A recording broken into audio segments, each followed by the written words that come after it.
The story of milk and milk products is typical American.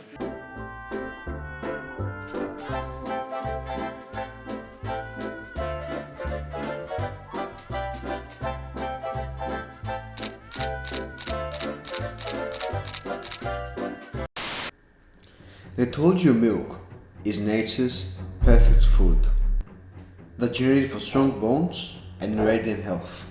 But what if everything you believed about milk was orchestrated by government agendas, corporate lobbying, and relentless propaganda?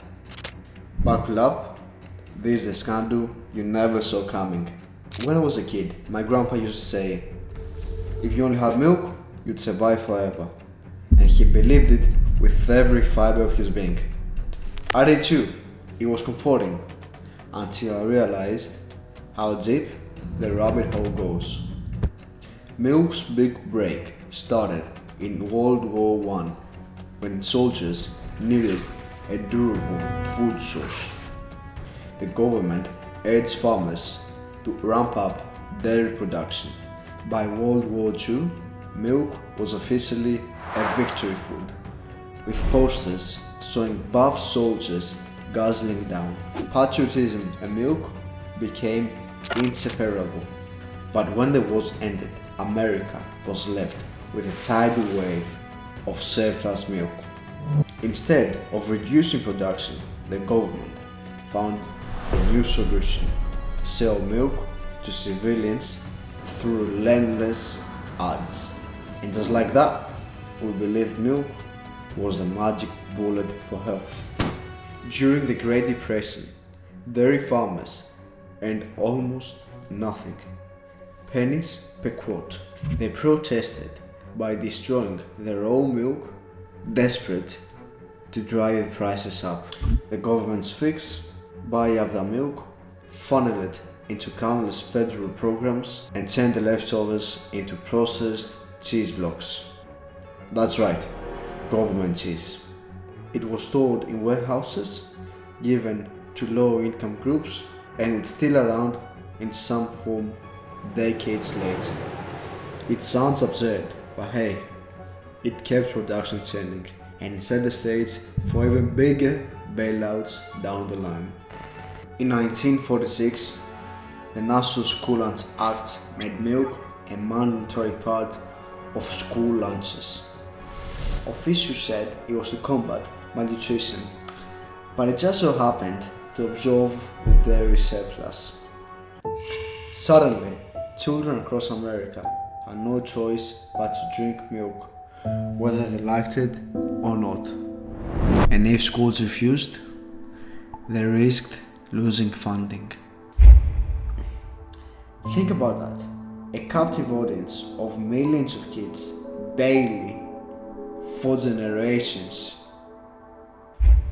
We basically trained ourselves to see milk as non-negotiable. Is this genius or diabolical? The USDA is supposed to promote public health and protect American agriculture. That's a massive conflict of interest.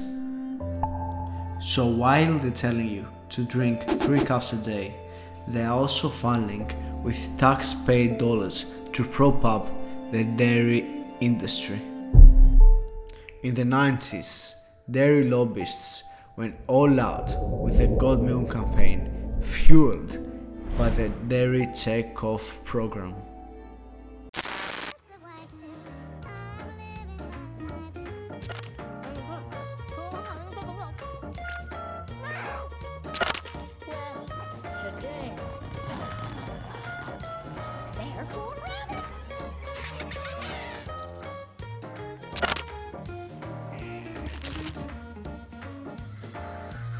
That's not good.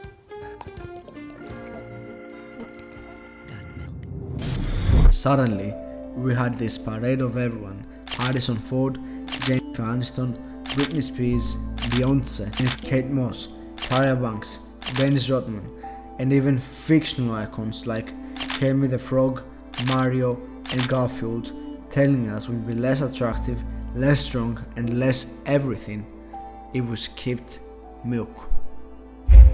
It was marketing gold. The slogan took over pop culture, even if milk consumption wasn't shooting through the roof. Talk about brainwashing done right. Ever wonder why kale or almond milk doesn't have a big seat at the table? Let's just say they don't have the same political muscle or pockets as milk. It was star power and cartoon power on steroids, drilling home the idea that you needed milk like you needed air. And honestly, we all fell for it.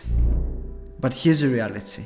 60% of humans can't even digest milk properly.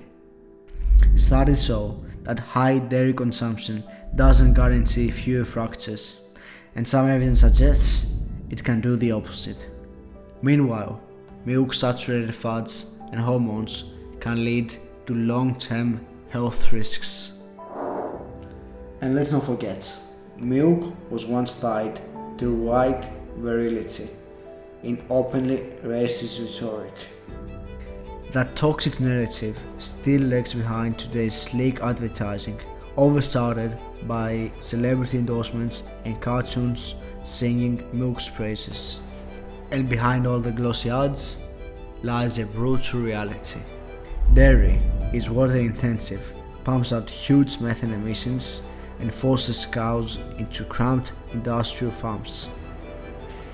It's grim, but the system is still going because government subsidies shielded it from collapse. And the USDA is still hoarding over 1.4 billion pounds of surplus cheese, taxpayer-funded dairy waiting in warehouses, while more and poor people say, no thanks. If that's not a red flag, then what is? Look, I'm not here to shame you for enjoying ice cream, but it's time to face the truth. Milk's exalted status isn't accidental. It's a result of decades of government bailouts, marketing bleachers, and forced school programs. And if that shakes you, good. It means you're waking up. You have options: plant-based milks, fortified foods, or even just acknowledging that the world won't end if you skip dairy.